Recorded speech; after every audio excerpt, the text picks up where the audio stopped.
Hello everyone, আমি আজি ইংৰাজীৰ পাঠ number 6 lesson number 6 a new day a new way পঢ়িবলৈ উপস্থিত হৈছোঁ। A new day a new way মানে এটা নতুন দিন আৰু এটা নতুন পথ বা ৰাস্তা। আমি জানো যে আমি প্ৰত্যেকজন মানুহ বা প্ৰত্যেকজন পৃথিৱীত অহা ব্যক্তি নিজৰ নিজৰ টেলেণ্ট লৈ আহোঁ আমি। আমাৰ নিজৰ ভিতৰত প্ৰতিজন ব্যক্তিৰ ভিতৰত এটা গুণ থাকে। কোনোবাই ভাল গান গাব পাৰে, কোনোবাই ভাল ডান্স কৰিব পাৰে, কোনোবাই ভাল ড্ৰয়িং বা পেইণ্টিং কৰিব পাৰে বা কোনোবাই ভাল সামাজিক কাৰ্যৰ লগত জড়িত হ'ব পাৰে। আমি জানো তোমালোকৰ মাজতো তেনেকা বহুত ল'ৰা ছোৱালী আছে যাৰ বেলেগ বেলেগ বহুত বিভিন্ন ধৰণৰ গুণ আছে। এই কাহিনীটোত আমাৰ পাত্ৰ হৈছে সীমা ডেকা বোলা এজনী লেডি আৰু তাৰ ছোৱালী বা তেখেতৰ ছোৱালী যাৰ নাম হৈছিলে Swati. It is titled a new day a new way. ইয়াৰ এই পাঠৰ নামটো হৈছে a new day a new way. কিয়? নিউ ডে মানে নতুন দিন আৰু এ নিউ ৱে মানে এটা নতুন ৰাস্তা বা নতুন পথ। সেটি জীৱনৰ যুদ্ধত কেনেকৈ প্ৰতিটো দিন এটা নতুন ৰাস্তা ওলায় এইটোৰ ওপৰতে এই কাহিনীটো ভিত্তি কৰা আছে। আহা এই পাঠটো আমি আৰম্ভ কৰোঁ। It was early evening. Seema Deka drew the window curtains of her living room. She felt very tired. Without switching on the light, she sat on the edge of her bed, lost in thought. She recalled what Kalpana ma'am, the manager of her office, had told her before closing time. Look, Seema, it'll take a few days to pay the staff their salary this month. Please tell others too. ইয়াত এটা দৃশ্য দিয়া আছে যে সন্ধ্যাৰ বেলা সীমা ডেকাই নিজৰ ৰুমৰ বা নিজৰ কোঠাৰ খিৰিকীৰ পৰ্দা মেলি বাহিৰলৈ চাই আছে। তাই বহুত বা তেখেত বহুত টায়াৰ্ড হৈ আছে। টায়াৰ্ড মানে একদম থকান মহসুস কৰি আছে। উইদাউট ছুইচিং অন দ্য লাইটটো অন কৰা নাই। সন্ধ্যা হৈ গ'ল, আন্ধাৰ হৈ আছে, কিন্তু লাইট অন কৰা নাই তেখেতে। বিচনাৰ কিনাৰত বহি তেওঁ নিজৰ দুনিয়াত বা নিজৰ কিছুমান কথাত মগ্ন হৈ আছে। চিন্তা কৰি আছে তেখেতে কিছু কথা। তেখেতে এই কথা চিন্তা কৰিছে যে কল্পনা মেম যোনটো অফিচত সীমা ডেকাই কাম কৰিছিলে, এই অফিচৰ মেনেজাৰ কল্পনা মেমে কিবা এটা কথা কৈছিলে অফিচ ছুটি হোৱাৰ আগতে সীমা ডেকাক। Look, Seema, it will take a few days to pay the staff their salary this month. Please tell others too. এই মাহত দৰমহা দিয়াত অকণমান দেৰি হ'ব বা পলম হ'ব পাৰে। এই মাহৰ দৰমহা তোমালোকে পাবলৈ অলপ পলম হ'ব পাৰে। তুমি আন ফেক্টৰীৰ বা অফিচৰ আন মানুহবিলাককো এই কথাটো জনাই দিয়া বা অৱগত কৰাই দিয়া বুলি কল্পনা মেমে সীমা ডেকাক কৈছিলে। আৰু এই কথাটো লৈ সীমা ডেকা খুব চিন্তিত হৈ আছিলে। কিয় চিন্তিত হৈ আছিলে? আহা। Seema was quite upset by the information, although her mood didn't show on her face. She needed 12,000 rupees to pay Swati's school fees, and she was depending on her salary to make the payment. And now, Ma, what are you doing sitting in this room? Swati flung the door and opened and switched on the light. You look worried, Ma. What's the matter? The salary for this month will be late. I am wondering about the fees. Don't worry, Ma. We'll figure out something. Seema এই ইনফৰমেশ্যনটো পাই, যোনটো information তেখেতক কল্পনা মেমে দিছিলে, এই information বা এই কথাষাৰ শুনি বহুত দুখিত হৈ আছিলে, বহুত চিন্তিত হৈ আছিলে। কিন্তু তেখেতে নিজৰ চেহেৰাত এই চিন্তাৰ ভাৱনাটো, এই চিন্তাৰ ধাৰাটো আহিব দিয়া নাছিলে। তেখেতক 12,000 টকাৰ অত্যন্ত দৰকাৰ আছিলে স্বাতি তেখেতৰ ছোৱালীৰ স্কুলৰ ফিজ দিবলৈ। And Shi was depending on R celery to make the payment. আৰু তেখেতে গোটেই ডিপেণ্ডেণ্ট আছিলে নিজৰ দৰমহাৰ ওপৰত। আৰু যিহেতু দৰমহা নহয়, এতিয়া তেখেতৰ মনত চিন্তাৰ ভাৱনা আহিলে যে এতিয়া স্বাতি বা নিজৰ ছোৱালীজনীৰ স্কুলৰ ফিজটো কেনেকৈ দিম মই এই মাহৰ। Ma, what are you doing sitting in this dark room? Swati flung the door open and switched on the light. হঠাতে স্বাতি এই ৰুমৰ ভিতৰত আহিলে আৰু লাইট অন কৰোঁতে ক'লে যে মা তুমি এই আন্ধাৰ ৰুমত বহি কি কৰি আছা? ইউ লুক ৱাৰিড মা, হোৱাটছ দ্য মেটাৰ? স্বাতীয়ে আকৌ সীমাক সুধিলে আপুনি দেখিবলৈ চিন্তাত আছে যেনেকা লাগিছে। কি হৈছে মা? কথাটো কি মোক জনোৱাচোন। The salary for this month will be late. I am wondering about.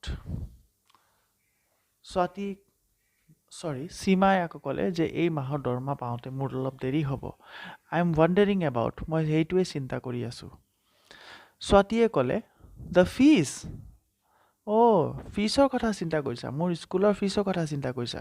Don't worry, চিন্তা নকৰিবা মা। Will figure out something. আমি কিবা এটা ইয়াৰ উপায় ওলাব লাগিব। Seema looked at Swati's calm and resolute face. She looked so mature, Seema thought. সীমাই স্বাতীৰ মুখত চালে। মুখত চোৱাৰ লগে লগে সীমাৰ সাহস বাঢ়িলে। স্বাতী বহুত মেচিয়ৰ ছোৱালী আছিলে। বয়সতকৈ নিজৰ তাৰ চিন্তাটো বহুত ডাঙৰ আছিলে। And yet Shi was only in class 10। যিহেতু তাই ক্লাছ 10ত পঢ়িছিলে, কিন্তু তাৰ চিন্তা, তাৰ মনৰ কথাবোৰ বহুত ডাঙৰ আছিলে, ডাঙৰ ল'ৰা ছোৱালীৰ নিচিনা। The face of her late husband came to her mind. সীমাৰ মুখতে তেতিয়া নিজৰ স্বৰ্গবাসী স্বামীৰ চেহেৰাটো মনত পৰিলে। He had passed away nearly 5 years ago. তেখেতে 5 বছৰ আগতে দেহাৱসান ঘটিছিলে তেখেতৰ। She imagine how proud Swati's father would have been of her. সীমাই এই কথা চিন্তা কৰি আছে যে আজি স্বাতী ইমান ডাঙৰ হৈ গ'ল, তাৰ চিন্তা ইমান ভাল।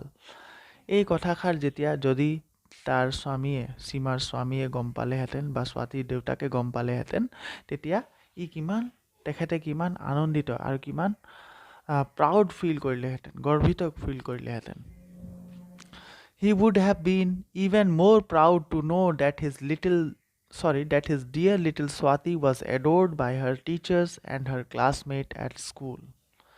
আৰু এই কথাষাৰ শুনি আৰু গৰ্বিত হ'লেহেঁতেন যে স্বাতীৰ যিমান শিক্ষক আছিলে আৰু স্বাতীৰ যিমান সহপাঠী আছিলে, তেখেতসকলে স্বাতীক বহুত মৰম কৰিছিলে। You know মা, স্বাতী started. স্বাতীয়ে ক'লে তুমি জানানে মা? She began to tell her mother about a lady from an NGO who had visited their school to create awareness on entrepreneurship, development and self-reliance. স্বাতীয়ে ক'লে যে আমাৰ স্কুলত এগৰাকী বাইদেউ আহিছিলে। এই বাইদেউজনীয়ে আমাক বুজালে যে এণ্ট্ৰপ্ৰিনাৰশ্বিপ, ডেভেলপমেণ্ট আৰু ছেল্ফ ৰিলায়েঞ্চ আমি কেনেকৈ কৰিব পাৰিম, আমি নিজৰ ওপৰতে ডিপেণ্ডেণ্ট কেনেকৈ হ'ব পাৰিম, আৰু আমি নিজৰ কলা বা নিজৰ গুণক কেনেকৈ উজাগৰ কৰিব পাৰিম, এইটোৰ ওপৰত তেখেতে আমাক বহুতখিনি কথা শিকালে। Swati suggested to her mother that they could try the NGO for some help. স্বাতীয়ে নিজৰ মাকক ক'লে যে আমি যাওঁ ব'লা, এই NGOৰ বাইদেউজনীৰ ওচৰলৈ যাওঁ, তেখেতে আমাক নিশ্চয় কিবা এটা হেল্প কৰিব পাৰিব। She looked at her diary where she had jotted down the number of the lady's mobile phone and rang her up. পটককৈ স্বাতীয়ে নিজৰ ডায়েৰীখন খুলিলে। খোলাৰ লগে লগে য'ত তাইৰ নাম্বাৰটো লিখিছিলে, এই মহিলাগৰাকীৰ মোবাইল ফোনৰ নাম্বাৰটো তুলি নিজৰ মোবাইল ফোনত এই নাম্বাৰটো টিপাৰ লগে লগে তাৰ ফোনটো ৰিং হ'বলৈ ধৰিলে। She introduced herself, reminding her of her visit to their school. She also told the lady about her mother and sought her guidance to start a small business. স্বাতীয়ে তেতিয়া নিজৰ পৰিচয়টো এই মহিলাগৰাকীক দিয়াৰ লগে লগে ক'লে যে আপুনি আমাৰ স্কুললৈ আহিছিলে আৰু ক'লে আপুনি আমাৰ স্কুললৈ আহি আমাক বহুত ভাল ভাল কথা বুজাইছিলে নিজৰ স্বাৱলম্বী হ'বৰ কাৰণে, ছেল্ফ ডিপেণ্ডেণ্ট হ'বৰ কাৰণে। আৰু তেতিয়া তাই নিজৰ মাৰ কথা ক'লে যে মোৰ মা এনেকৈ আমাৰ দেউতা ঢুকালে, আমাৰ পাপা নাই, আমাৰ মায়ে অফিচত চাকৰি কৰে, আৰু আপুনি আমাৰ মাক কিছুমান গাইড দিব পাৰিব নেকি যাতে আমি এটা সৰু সুৰা ঘৰতে বিজনেছ এটা বা ব্যৱসায় এটা আৰম্ভ কৰিব পাৰোঁ। The lady sounded very warm and helpful and told Swati to send her mother to her office, Brave Mothers, the next day at 10 o'clock in the morning. এই মহিলাগৰাকীয়ে স্বাতীৰ কথাষাৰ বহুত ধুনীয়াকৈ শুনিলে আৰু শুনাৰ লগে লগে স্বাতীক ক'লে যে স্বাতী তুমি নিজৰ মাক আমাৰ অফিচলৈ পিছদিনা পঠিয়াই দিয়া 10টা বজাত ৰাতিপুৱা পঠিয়াই দিয়া আমাৰ অফিচৰ নাম হয় ব্ৰেভ মাদাৰ্ছ বা সাহসী মা ইয়ালৈ পঠিয়াই দিয়াচোন তুমি বুলি ক'লে Swati was overjoyed at the lady's response স্বাতীয়ে বহুত ভাল পালে যে এই মহিলাগৰাকীয়ে ইমান ভাল এটা ধুনীয়া এটা কথাষাৰ ক'লে she hugged her mother tightly and told her everything would be right স্বাতীয়ে নিজৰ মাকক সাৱটি ধৰিলে আৰু ধৰাৰ লগে লগে কৈছে যে এতিয়া আমাৰ চব ভাল দিশে আমি আগবাঢ়ি যাম মা সীমা couldn't hide her tears how quickly her little girl had grown up Seema couldn't hide her tear সীমাই কান্দিব ধৰিলে নিজৰ চকু পানী ৰখাব নোৱাৰিলে তেখেতৰ চকুৰ পৰা পানী ওলাই গ'ল আৰু নিজৰ ছোৱালীক ধৰি তেখেতে চিন্তা কৰিছে যে মোৰ সৰু কণমানি ছোৱালীজনী এতিয়া কিমান ডাঙৰ হৈ গ'ল ইমান ডাঙৰ ডাঙৰ কথাষাৰ চিন্তা কৰিছে তাই The following morning Seema met the lady and talked to her about her hopes of setting up a small business. পিছদিনা 10টা বজাতে সীমা এই মহিলাগৰাকীৰ অফিচলৈ গ'ল আৰু তেখেতে নিজৰ কথাষাৰ নিজৰ মনৰ ভাৱনাখিনি ব্যক্ত কৰিলে তাত যে আমি এটা সৰু বিজনেছ বা ব্যৱসায় ছেট আপ কৰিবলৈ আৰম্ভ কৰিছোঁ ইয়াত সহায় আপোনালোকে কৰিলে আমাক বহুত ভাল হ'ব The lady took her to a large room where a group of women were stitching soft dolls. The women wore blue saris and aprons and had. The lady, তেতিয়া এই মহিলাগৰাকীয়ে সীমাক এটা ডাঙৰ ৰুমলৈ লৈ গ'ল য'ত বহুত বিভিন্ন ধৰণৰ মহিলাবিলাকে সৰু সৰু পুতলা চিলাই কৰি আছিলে The women wore blue saris and apron and had brave mothers embossed on their dress. তেতিয়া সীমাই দেখিলে যে বহুত মহিলা তাত বহি আছে চিলাই বুনাই কৰি আছে আৰু নিজৰ নিজৰ বেজ এটা পিন্ধি লৈছে brave mothers বোলাৰ বেজ The lady explained to Seema that their NGO was a self-help group. We offer vocational training in a variety of fields like toy making, embroidery, tailoring, culinary arts, mobile phone repairing and so on. তেতিয়া এই মহিলাগৰাকীয়ে সীমাক ক'লে যে আমি বিভিন্ন ধৰণৰ training আপোনালোকৰ নিচিনা মহিলাবিলাকক দিওঁ ইয়াত আমি খেলনা বনাবলৈ শিকাওঁ এম্ব্ৰইডাৰী কৰিবলৈ শিকাওঁ টেইলাৰিং কাপোৰ চিলাবলৈ শিকাওঁ খাদ্য সামগ্ৰী বনাবলৈ শিকাওঁ মোবাইল ফোন ৰিপেয়াৰ কৰিবলৈ শিকাওঁ আৰু বিভিন্ন ধৰণৰ গুণ আমি ইয়াত শিকাওঁ আপোনালোকৰ নিচিনা মহিলাবিলাকক Seema tell me what are you good at এই মহিলাগৰাকীয়ে সীমাক সুধিলে যে তুমি কোৱা তোমাৰ কিহত টেলেণ্ট আছে তুমি কি কৰি ভাল পোৱা will give you training in that area আমি তোমাক সেইটো ফিল্ডতে আমি তোমাক ট্ৰেইন কৰিম বা শিকাম ভালকৈ আৰু কেনেকৈ তোমাৰ গুণখিনি তুমি উন্নত কৰিব পাৰা Once you finish training, you will be offered a small loan to start a business. যেতিয়া তোমাৰ ট্ৰেইনিংখন শেষ হ'ব তোমাক আমি এটা সৰু সহায় দিম আৰ্থিক সহায় প্ৰদান কৰা হ'ব ইয়াৰ পৰা যাতে তুমি নিজৰ বিজনেছ এটা ছেট আপ কৰিব পাৰা বা নিজৰ ব্যৱসায় এটা আৰম্ভ কৰিব পাৰা Besides, you will be monitored at every stage by our team, said the lady warmly. আৰু তোমাক প্ৰতিটো ক্ষেত্ৰত যেতিয়ালৈকে তোমাৰ বিজনেছটো ভালদৰে ছেট আপ হৈ নাযায় যেতিয়ালৈকে তোমাৰ ব্যৱসায়টো ভালদৰে আৰম্ভ হৈ নাযায় তেতিয়ালৈকে তোমাক আমি প্ৰতিটো ক্ষেত্ৰত আমি তোমাক বুজাই থাকিম বা মেণ্টৰ কৰি থাকিম বা ট্ৰেইনিং দি থাকিম I would like to choose culinary training as a vocation since I love cooking, said Seema.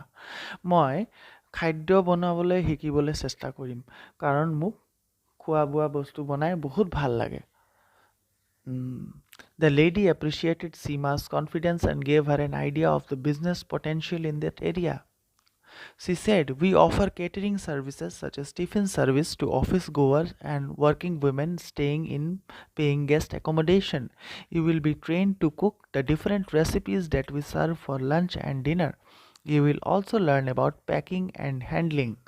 You will have to assure your customers of good quality food and hygienic standard. তেতিয়া এই মহিলাগৰাকীয়ে সীমাক ক'লে যে ঠিক আছে তোমাক আমি খোৱা বোৱা বনাবলৈ শিকাম আৰু কেটাৰিংটো কেনেকৈ দিব পাৰে বা খোৱা বোৱা যেতিয়া কোনোবা যদি অফিচ যোৱা মানুহ আছে বা ৱৰ্কিং উইমেন আছে, কাম কৰা মহিলাগৰাকী আছে, ইহঁতক তুমি কেনেকৈ খাদ্য সামগ্ৰী সিহঁতক যোগাৰ ধৰিব পাৰা এইটো আমি তোমাক শিকাম। তোমাক আমি ট্ৰেইনিং দিম যাতে তুমি বিভিন্ন ধৰণৰ খাদ্য সামগ্ৰী বনাবলৈ সক্ষম হৈ যোৱা, লাঞ্চ আৰু ডিনাৰ কাৰণে, দুপৰীয়া এসাঁজ আৰু ৰাতিৰ এসাঁজৰ কাৰণে। You will also' learn about packing and handling. তোমাক আমি পেকিং কৰাবলৈও শিকাম আৰু এই খাদ্য সামগ্ৰী এটা স্থানৰ পৰা আন এটা স্থানলৈ পहुচাবলৈও শিকাম। ইউ উইল এচিয়'ৰ, তুমি আমাক এটা এচিয়ৰেঞ্চ দিব লাগিব, তুমি আমাক এটা প্ৰমিছ কৰিব লাগিব যে তুমি নিজৰ কাষ্টমাৰবিলাকক সদায় গুড কোৱালিটি ফুড, ভাল কোৱালিটিৰ খাদ্য সামগ্ৰী যোগান ধৰিবা আৰু একদম চাফ চুতৰা খানা দিবা। Seema looked a bit confused, although she listened attentively. Seeing her confusion, the lady clarified that she need not worry. Seema অলপ কনফিউজ হৈ গ'ল এই কথাষাৰ শুনি, কিন্তু এই মহিলাগৰাকী আকৌ ক'লে যে তুমি একো টেনশ্যন চিন্তা ল'ব নালাগে, তুমি বাছ আমি যি শিকাই থাকিম এইখিনি কথা ভালদৰে শুনা আৰু শিকি যোৱা। Seema would operate on her own, and to start with, the NGO would assign 30 of their valid customer to her. Seema নিজৰ স্বাৱলম্বী হিচাপে কাম কৰিব আৰু কাম কৰোঁতে যেতিয়া তেখেতৰ কাষ্টমাৰৰ দৰকাৰ পৰিব নহয় বিজনেছ কৰিবলৈ ব্যৱসায়টো কৰিবলৈ, এতিয়া NGOয়ে নিজে 30টা কাষ্টমাৰ তেখেতক বিচাৰি দিব যাতে তেখেতে কামটো বা বিজনেছটো ভালদৰে ধুনীয়াকৈ আৰম্ভ কৰিব পাৰে। She would be given a loan amount to set up her own kitchen at home. আৰু তেখেতক সৰু এটা ধনৰাশিও প্ৰদান কৰা হ'ব যাতে তেখেতে নিজৰ ঘৰতে এটা সৰু কিচেন বনাব পাৰে। Based on Seema's performance, she would be assigned more customers. যদি সীমাই ভাল পাৰফৰ্ম কৰে, যদি সীমাৰ কামখিনি ভাল দেখে কোম্পানীয়ে বা NGOয়ে, তেতিয়া আৰু কাষ্টমাৰ দিয়া হ'ব সীমাক। Since Seema needed money immediately, the lady also assured that her loan would be sanctioned even before her training. আৰু সীমাক যিহেতু পইচাৰ বহুত দৰকাৰ আছিলে, মহিলাগৰাকীয়ে ক'লে যে ট্ৰেইনিঙৰ আগতে আমি তোমাক লোনটো দি দিম বা প্ৰদান কৰি দিম। A savings account would be opened in a bank in her name where she would be able to deposit her savings. আৰু এটা বেংক একাউণ্টো খুলি দিয়া হ'ব তেখেতৰ নামত, যাতে তেখেতে নিজৰ প্ৰতি মাহৰ ছেভিংছখিনি তাত জমা কৰিব পাৰে বা পইচাখিনি উপাৰ্জন কৰা পইচাখিনি জমা কৰিব পাৰে। The lady added, all our members contribute money to a common pool so that it can help another woman like you. So Seema, are you ready? তেতিয়া মহিলাগৰাকীয়ে আৰু এটা কথা ক'লে যে সীমা, আমি ইয়াত আৰু এটা ছিষ্টেম চলাইছোঁ যে যাতে প্ৰতি মাহে আমি কিছুমান নিজৰ উপাৰ্জনৰ পৰা কিছুমান এটা ধন ৰাখি, কিছুমান পৰিমাণৰ এটা ধন ৰাখি আমি এটা ইঞ্চুৰেঞ্চ হিচাপে থৈ দিওঁ, যাতে বেলেগ মহিলা কোনোবা দৰকাৰী আছে, কাৰোবাৰ যদি দৰকাৰ পৰি যায় তাক আমি দিব পাৰোঁ। চ' সীমা, তুমি ৰেডি আছানে? সীমাক সুধিলে মহিলাগৰাকীয়ে। Seema couldn't hide her excitement. Yes, madam, she responded enthusiastically. Seema নিজৰ এক্সাইটমেণ্টত ক'লে যে হয় বাইদেউ, মই ৰেডি আছোঁ। It was going to be all right, though Seema, as she headed back home. It was a bright, sunny day, and Seema thought that the sun was shining more brightly on her today. It was going to be all right. Seema এতিয়া বহুত সাহস পালে আৰু গম পালে, চিন্তা এটা কৰিবলৈ ধৰিলে যে এতিয়া মোৰ চব বিপদ দুখখিনি আঁতৰি যাব আৰু মোৰ জীৱনটো এতিয়া ভাল হৈ উঠিব। যেনেকৈ এতিয়া সূৰ্য এতিয়া পোহৰ উঠিছে, ঠিক তেনেকৈ মোৰ জীৱনতো সূৰ্যৰ পোহৰ এতিয়া জিলিকি উঠিব বা জগমগাই উঠিব। Her heart brimmed with new dreams and smile around the corner of her lips broadened like a flower in bloom. তেখেতৰ মনৰ সাহস বাঢ়িলে, মনটো প্ৰফুল্লিত হ'ল আৰু মুখত এটা ফুলাৰ নিচিনা হাঁহি উঠি আহিলে।